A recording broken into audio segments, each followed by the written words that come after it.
নমস্কার, গিন্নির হেসেলে স্বাগত জানাচ্ছি। আমি তমা। বাবা আর আমি বাজারে গিয়ে দেখুন কি একটা কিনে নিয়ে এসেছি।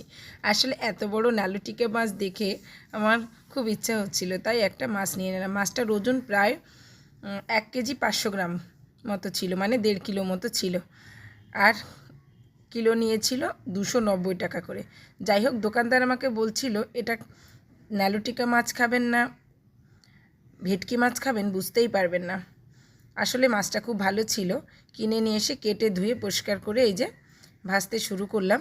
ভাজার সময় প্রচুর তেল বের হচ্ছিল। আসলে আজকালকার সব মাছ তো চাষের হয়, এদের এমন খাবার দাবার দেয়, সব মাছেই তেল হয়। একটু ভাজা মশলা দেব মাছগুলো ভেজে, সেই মধ্যে একটু জিরে আর গোটা গরম মশলা ভেজে উঠে রাখলাম।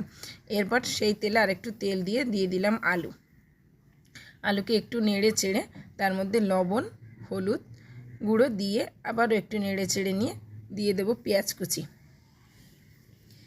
কুচি। আমি সাধারণত মাছে ব্যবহার করি না, মাঝে মাঝে করি। আজকের মাছটা দেখে মনে হচ্ছিল যদি গন্ধ লাগে খেতে, তাই একটু পেঁয়াজ কুচি দিয়ে দিলাম।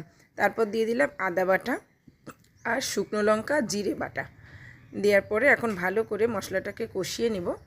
এই যে কষিয়ে তেল ছেড়ে দিয়েছে। এরপর দিয়ে দেবো হচ্ছে ঝোলের জন্য জল। একেবারেই গামাখা করব, কারণ মাছটা যখন কিনেছিলাম তখন থেকেই ভাবছিলাম যে কাতলা মাছ যেমন কালিয়া করে ঠিক তেমন করেই রান্না করব। যাই হোক, ঝোলের জন্য জল দিয়ে দিলাম।